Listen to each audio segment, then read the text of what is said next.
Magandang araw mga lods. Ayan, at ngayong araw na to, pakikita ko yung ipararapol ko na yung budget kit mga lods. Kaya sana sali na kayo para Tapos ang itatopic natin ngayon yung percentage kasi may nagtanong na naman.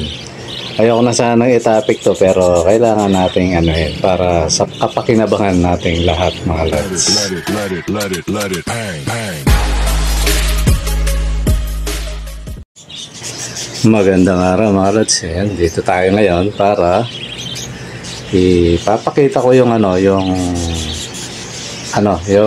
sinabi ko na budget kit. Nakita na ng mga pumupunta rito yan pinupuno nga lagi yung mga yan Total hindi lang naman isang pares yan mga lods.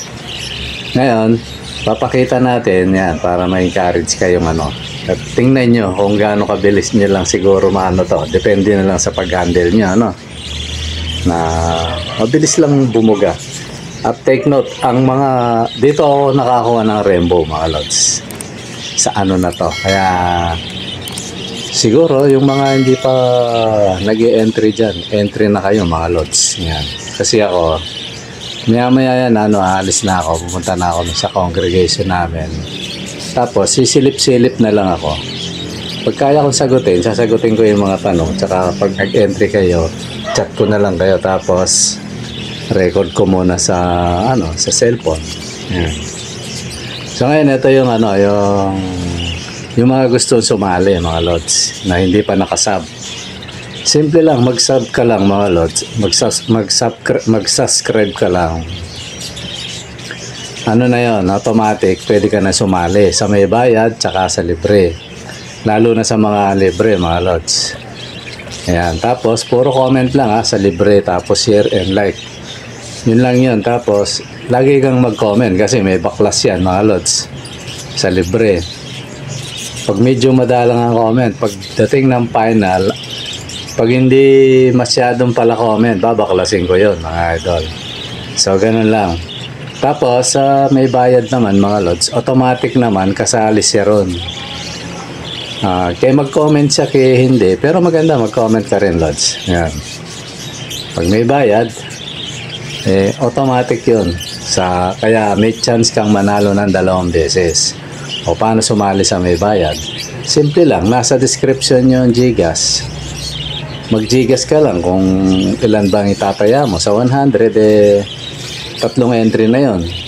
Di ba So ngayon, pwedeng 200, 300. Ayan, may mga ganun tumataya So, pag 300, siyam yung entry mo. Ibig sabihin ng entry mo, siyam yung pangalan mo sa ruleta, mga lods. Tapos, ang dapat mo lang gawin, pag nag-Gcash ka,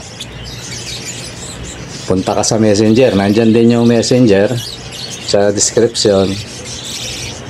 Magpakilala ka lang na lods, ako yun. Kahit yun, kahit halimbawa lang sa request, kasi sa messenger pag hindi ka pa sa request, makikita ko yun kasi lagi akong tumitingin. So tapos pakilala ka na rin kung ano yung pangalan ng channel mo, tapos idagdag mo na rin yung address mo lods, kasi baka mamaya taga ka, di ba taga planet Earth, planet Pluto, hindi pwedeng mag-deliver doon. Wala pang spaceship na doon mga lods na pupwede, di ba So ganoon lang yun mga idol. Pag sobrang layo, hindi naman natin tinatanggap na yon. Pero may rito, may subscriber tayo na taga siya pero willing siya. Pinaliwanag ko kung ito, sabi ko pahirapan ng neto. Sabi ko pinakatabi siguro kung may kilala kang malapit, dun mo na lang ipa-deliver. Willing siya. Ang katwiran ni Idol hanggang ngayon tumataya yun ang katwiran niya, suporta lang daw niya sa akin yun, maganda yun mga idol, kasi ang naman natin, tawag natin, ang layo naman natin for patoka. So ngayon ganito mga lods, kasi dito may mga nanonood pati sa ibang bansa maraming nanonood dito na nakakausap ko sa messenger So kayo mga lods, yung mga Ginawa nyo ng libangan tong channel, pwede kayong sumali. Kaya na sa pag-deliver, siguro gawin nyo na lang, parapol na lang natin uli. Di ba, no? Ganun na lang ang gawin natin. Pag pinarapol natin, sa libre na. Di ba? Di yung ganda ng chance ng mga nag-aabang sa libre, mga lods, tatlo, di ba? Yan, yung mga supporter na pwede yan, kahit nasa ka pa pala, pwede. Pero, ang kondisyon natin, kasi hindi naman natin ma-deliver, siguro, parapol na lang natin ulit. Sa libre, lahat. Di ba, no? So, ganun lang yan, mga idol. So, ngayon, paano naman yung halimbawa, nanalo ka, Ito para sa mga hindi pa alam. Nag-gigas ka na, na-send mo na, na-capture mo na, sinend mo na sa messenger. Tapos, nanalo ka ngayon. Paano yun? Pag nakuha natin yung tamang presyo ng ibon dito na pinarapol natin, libre deliver yun, mga lods. Kung ang layo lang ng mo nagre-raise ng 300, sasagutin ko na yun. Ayan. Diba? Gandang kondisyon. Sasagutin ko na yun. Kasi minsan meron medyo malayo siya, nasa 500. So sabi ko, Lord, sagutin mo yung 200. Sige, sagot ko na yung 300. Sa malalayo lang to, mga Lods, Pero sa mga malalapit, walang problema. Bawa, Antipolo, Marikina, o kung saan man yan na dating Metro Manila, ewan ko ngayon kung hiniwalay na yung mga yan. So yan, automatic yun, libre na yun, deliver, mga Lods. So ganun kasimple. Ngayon, ang kagandahan pa, pag nanalo ka, yung sa 100 na taya, yun, ibabalik yun, mga Lods. Yan, ganun yun ang kondisyon natin. Siguro, maliwanag na yan, mga Lods, ngayon, eto pa pala. Pero kung malapit ka, halimbawa, o malayo, may sasakyan ka kagaya nagpuntahan dito, mga rider sila, di pumunta rito, may libreng isa pa. Kung 6 na piraso yun, magiging 7. Yan, lucky number 7, mga Lods. Di may chance ka na may palit-palit yung mo. Diba, no? So yun ang natin. Ang panalo, isang pares na budget kit at saka dalawang pares na kits. Yan, bali 6. Pag pumunta ka, magiging 7 piraso yun. Yung ayan, malinaw, Ganun din sa libre, mga Lods. Pag pumunta kayo rito, nanalo kayo, pumunta kayo rito. Ayun, may libreng din yun, may libreng isa rin. Kaya kung 4 yun, magiging 5. Pero lagi yung tandaan sa libre, majority doon, normal, pala yan, mga ganun. Pero, tingnan natin, kasi di ba sabi ko, tatlong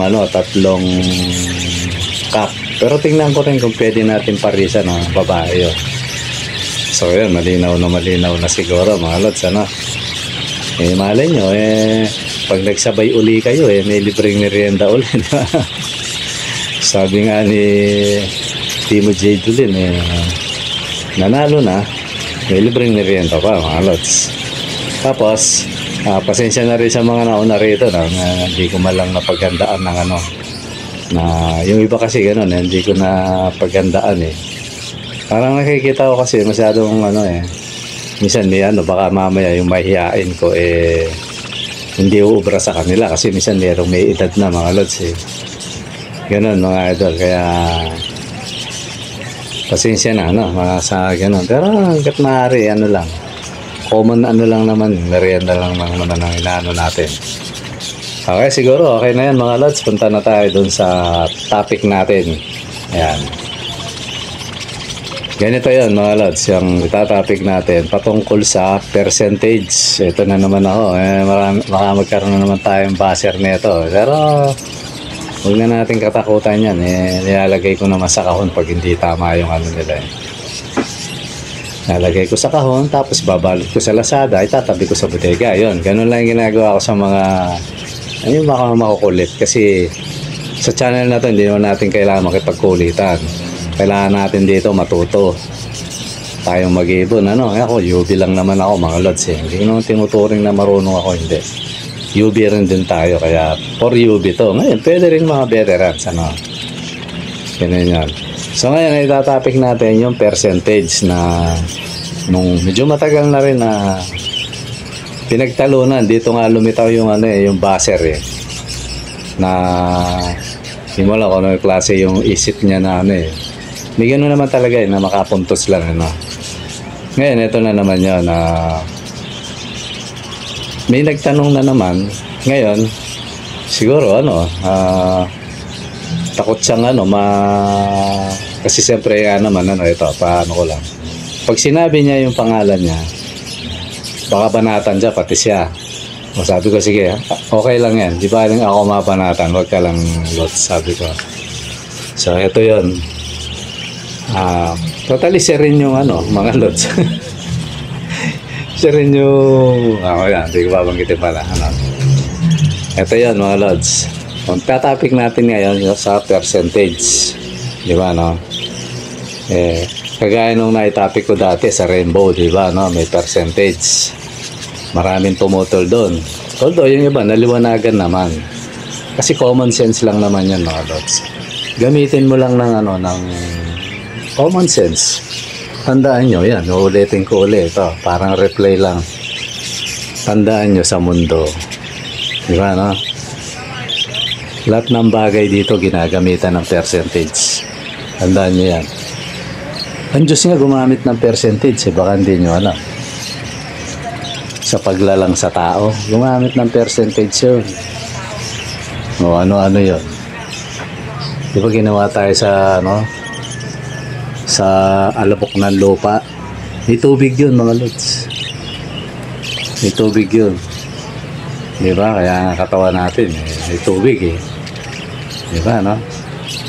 Ano yun? May hindi pwedeng wala. Hindi pwedeng walang ano. Tingnan nyo. Yung pagbuo lang ng ano ng ito, gagamit ako ng ano, konti lang naman sa biblical para makita nyo na ano yung sinasabi ko. Dati ang mundo, puro tubig yan. Tingnan nyo, sa tubig gumawa ng ano yun Diyos, katuyuan. Diba? May ano yun, may percent May percentage siya na pagbuo kumbaga. Hindi ka pwedeng bumuo na isang bagay na walang ibang component. Yan, pakatandaan nyo yun mga Lods. Diba no? Sige, ito pa. Para lang ano, pinauna ko na to para lang maintindihan ng ano na yun naman gustong tumutol sarili na lang ang kalaban nila ano. Umisip kayo ng mga bagay dito sa mundo, kay material, kay ano, umisip kayo. Yung TV, diba may mga component yan, may plastic, may tanso, may aluminum, may bakal. Diba no? Iba't ibang pyesa yan. Hindi pwedeng makabuo ka ng TV, puro plastic. Walang ganun. Pati monitor, plastic, lahat ng pyesa niya, plastic. Walang ganun.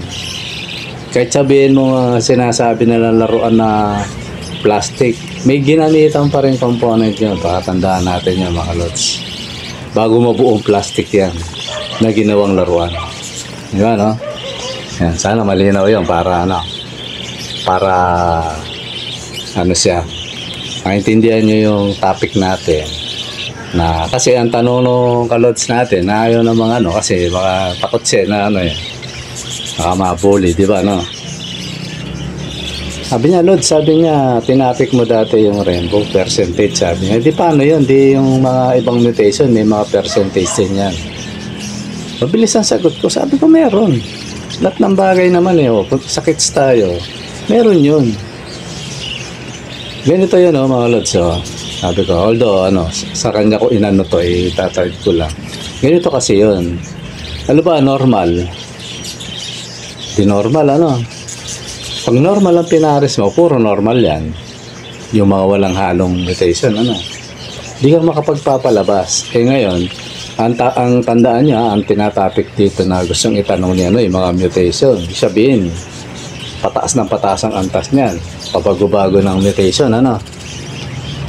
So ngayon, sabi ko, pag puro normal yan, habang buhay, normal yan. yung lahi niya. Maaaring iba-iba kulay, pero normal pa rin niya. Di ba, no? So ngayon gusto mo magkaroon ng opaline, hanap ka ng isang opaline. Di ba, no? So magkakaroon na yun, doon napapasok yung mga percentage mga lods, di ba, no? Yung yung normal at saka yung so may dugo ng normal yun, 50-50 na yun. Kahit sabihin mong lumabas na yan, opaline niya, may possible lumabas ng opaline. 50% pa rin ng pagiging normal nun at saka opaline. Huwag yung kakalimutan nyo mga lods. Hindi pure yun. Kaya nga may puro eh. Kaya nga may percentage eh. Kasi pag puro, 100% ang tawag na doon ng mga kahit anong larangan yan. Kasi napuro na nila. Pero alam ba, lumabas opaline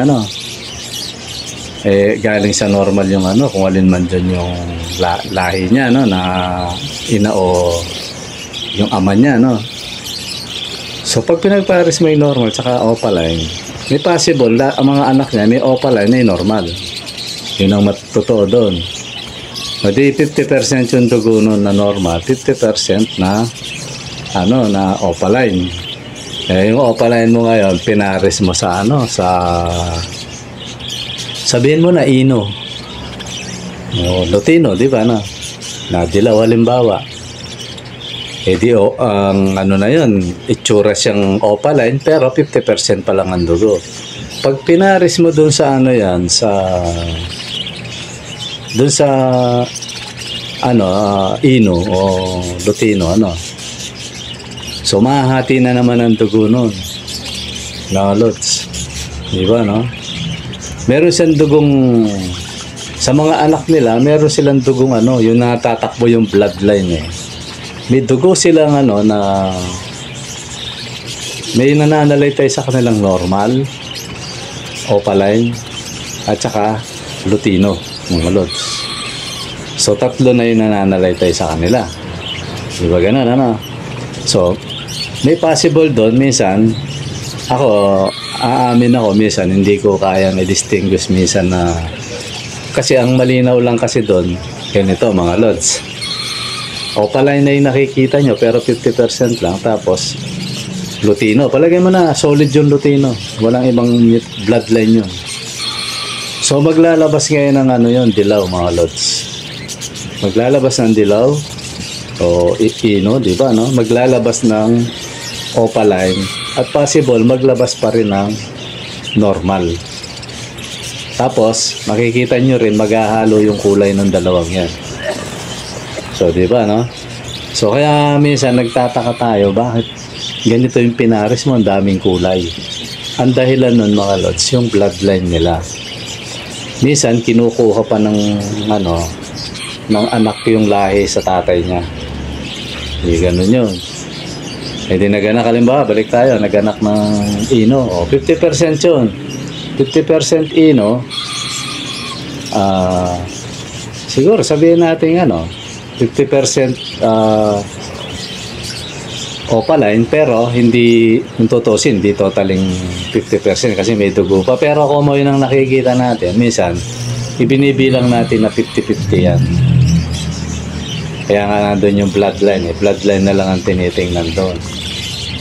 So, alimbawa, may lumabas na dilaw doon. Diba, 50-50 siya. Meron na namang lumabas na sa mga anak nila, may yung dilaw, diba? Tsaka yung opaline, lumabas yung anak nila, may dilaw, tapos may opaline. Sa mga inilabas nila yun, ayun, medyo sasabihin mo na baka 75% na yun. Kung dilaw pa rin. Tapos yung Lutino, baka sabihin mo 75% na yun.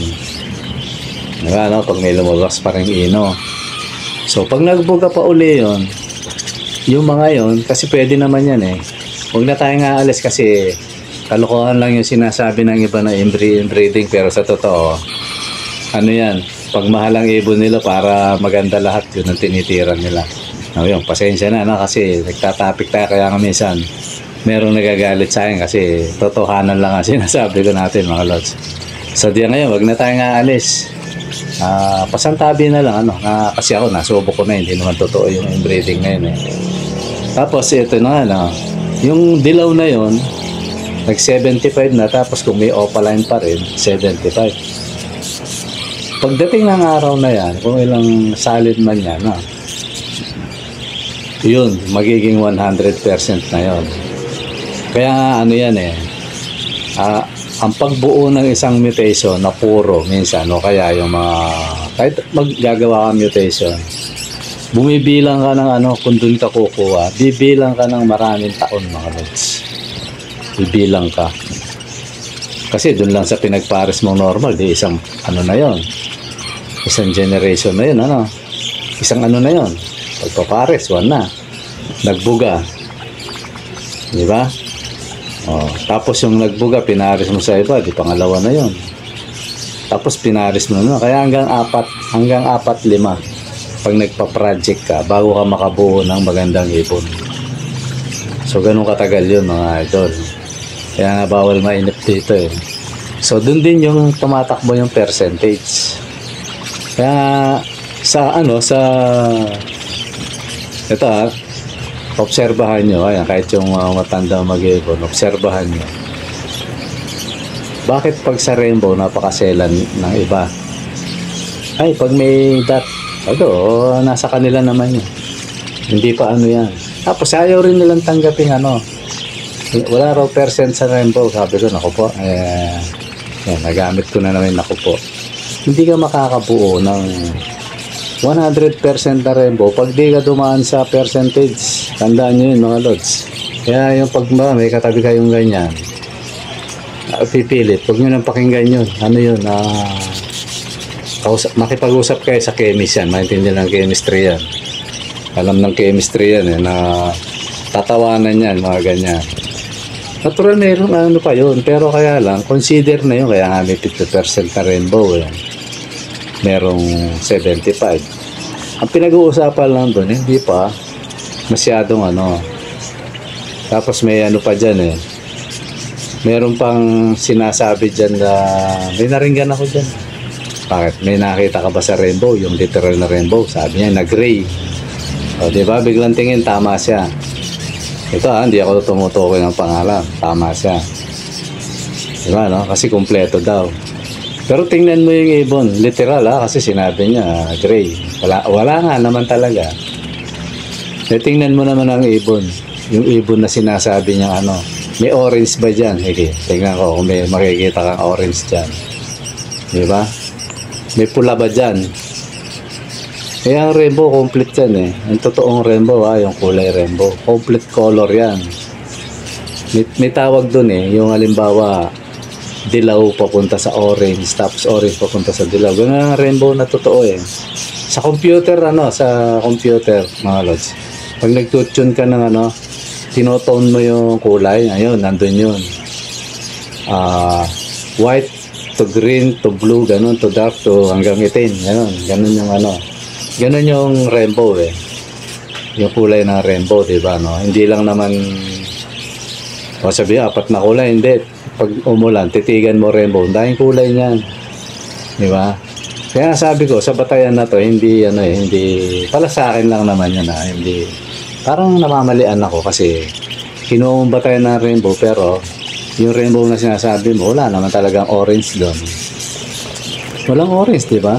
Tingnan nyo, kung may orange yung rainbow na sinasabi nila sa sa yung rainbow na ibon, diba ang tinatawag lang talaga ng rainbow, meron siyang violet, may blue, may dilaw, may green. Yun na yung rainbow sa kanila diba may konting dilaw, gano'n.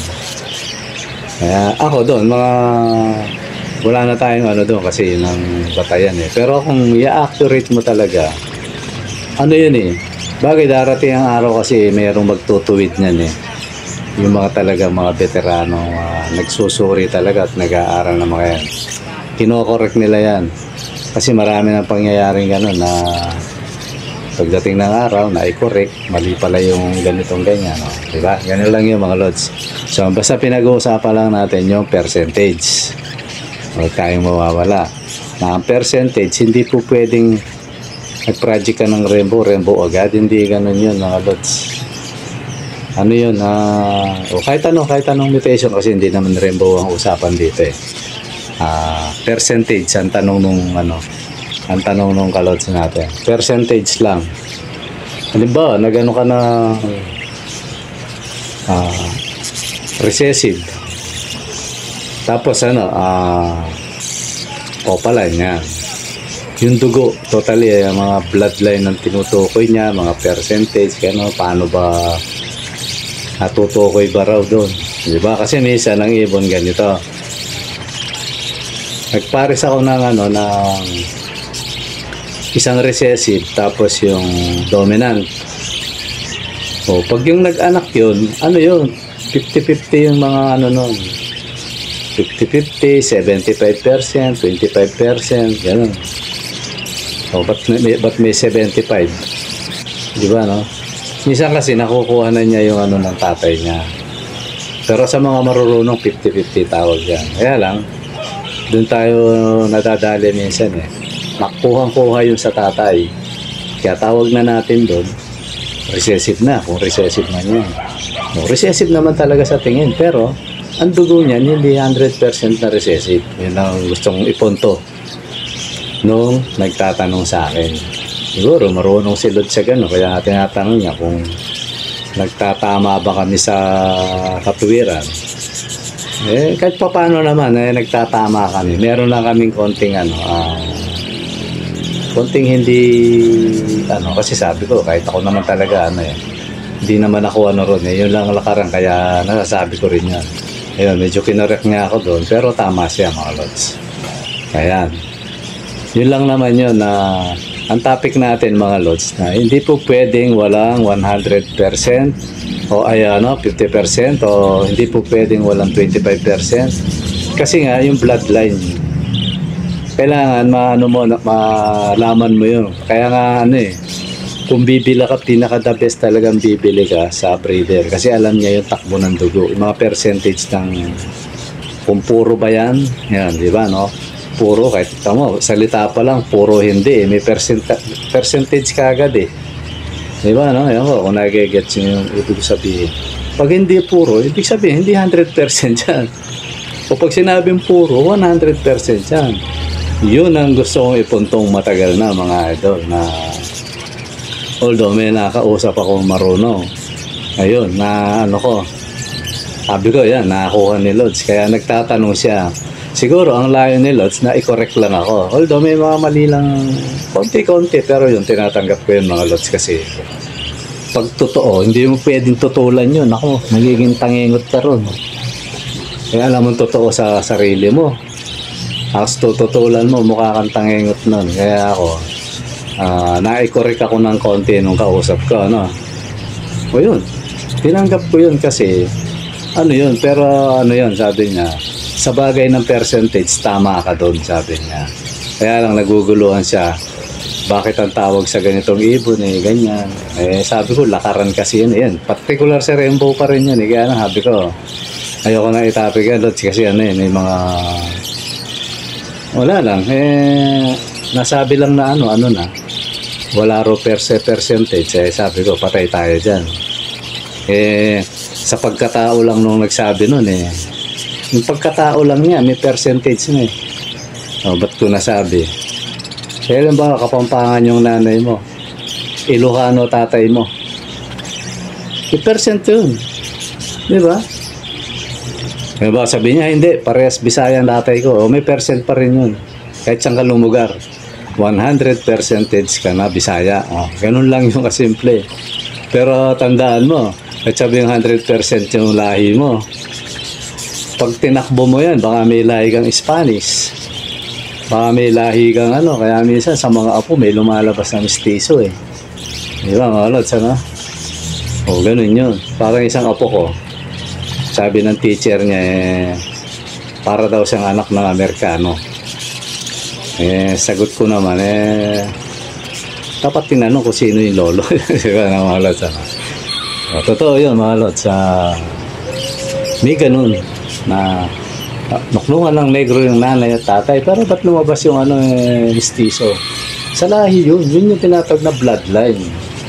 O, may percentage yun. Ay, percent kasi ng ano yan. Spanish people. O, yun. Eh, nung bandang huli, natalo lang kasi Nigerian yung nanay. Parang gano'n mga lods. O, yan mga lods. Siguro na ano, yung mga sabi nga ng kasabihan, walang madaling sabi sa marunong umintindi. Di ba? Ganun lang naman yun. Tama ba yun? Yung kasabihan na yun? Dapat siguro, ano, walang mahirap na sabi, no? Sa madaling umiyak, basta mga kasabihan. Medyo tama naman yun, mga kasabihan. Kasi pag ayaw umintindi, kahit 1 plus 1 lang, di ka maintindihan. Eh. Baka sabihin sa'yo, 11 eh. Di ba, no? Ayan, mga lads, sana, lalo na yung mga bago, eh, ano, na nakapulot kayo kahit konti. Eh, kung medyo sa tingin yung mali, eh, asan nyo na siguro yun. Kasi, ako naman, eh, ang pinagbabatayan ko, libro. Tsaka yung pangyayari, tapos Biblia. Yan, ang Biblia, ano yan, mga lods. Lahat na ng libro, ilagay mo dyan, nandyan sa Biblia. Kaya, siguro kung mamali man ako sa pagsasalita lang, pero yung intention talaga, di ba, no? Hindi magkakamali yun, mga lods. Ngayon, kung may mali-mali man siguro sa yan, sa pagsasalita o sa ano, ngayon, kung talagang halimbawa, yan, kagaya ng kausap natin, ano, sinasabi niya, ayun, sabi ko, tama yun. O, di, natanggap natin yung mga lods kasi, ano eh, baka scientist to si lods, o chemistry, o ano ba, di ba, no? Kasi sa totoo lang mga lods dito sa channel na to, maraming nanonood na marunong na tao. Mga teacher, professor, mga pulis pa nga, sundalo. Nag-iibon. Siyempre, kahit anong profesyon natin, minsan ang hilig, iisa eh. Hilig ng basurero, hilig ng mayaman. Hilig ng engineer, hilig ng doktor, di ba? Eh, ano naman to, mga libangan, di ba? Na, mga pet. So, ganun lang yan mga lods. Kaya minsan, dito tayo nagkakasalo sa lubong. Na hindi alam ng doktor, natuto sa kalpintero. Di ba? No? Hindi naman ano yun eh. Wala namang himaga ron eh. Kagaya yung kalpintero, nag-alaga ng ibon, eh, yung doktor, walang alam. So, natuto siya doon sa kalpintero sa pag-aalaga ng ibon. Ganun lang yun mga lods. Kaya, ang karunungan, hindi pinagmamalaki yan. Kasi, tandaan nyo, pag tumigil ka, feeling mo magaling ka na, hanggang dyan ka na lang. Hindi ka na matututo kahit kailan. Tandaan nyo ang karunungan hanggang sa gunawin ng mundong ito. Hindi matatapos yan. Di ba, no? Kita nyo yung napakalago na ng ano, kaalaman. Pwede kang kopyahin talagang ikaw na ikaw. Nagsasalita, boses mo lahat. Estilo mo. Nandito na tayo sa panahong mapanganib mga lods. Pero tayo dito sa channel na to, eh, hanggat kaya natin na yung mga minor lang sa pag-iibon, yung kaya nating itawid para hindi maligaw yung mga ano natin, mga kadots natin. Patungkol sa pag-iibon, mga lods. Yun lang naman yan. Medyo malawak yung ano natin kasi yung tanong, ano yun, matalino kasi yung nagtanong, mga lods. Ano eh. Siyempre, tatawid ko rin sa inyo yung mga lods. So yun lang mga lods, sana may natutunan kayo kahit konti. Yan. Ngayon kung ano, medyo parang duda ka pa rin, siguro ganito mga lods. Mag-research ka. Huwag lang sa pag-iibon. Ang i-research mo yung percentage yan. Tapos tingnan mo sa Biblia kung tama ba yung libro na yan. Kasi ang ano, taga-ano yan eh. Taga-timpla ang Biblia. Pag mali ka dyan, i-correct ka. Ako kasi dyan ako tumitingin minsan eh. Hindi minsan, madalas. Ayan. Totally, hindi ko lang nilalagyan ng sitas yung sinasabi sa inyo, pero biblical yan mga idol. Okay mga lot, siguro nandito muna at napahaba na naman yung ating topic. At maraming salamat sa panonood. Bye-bye.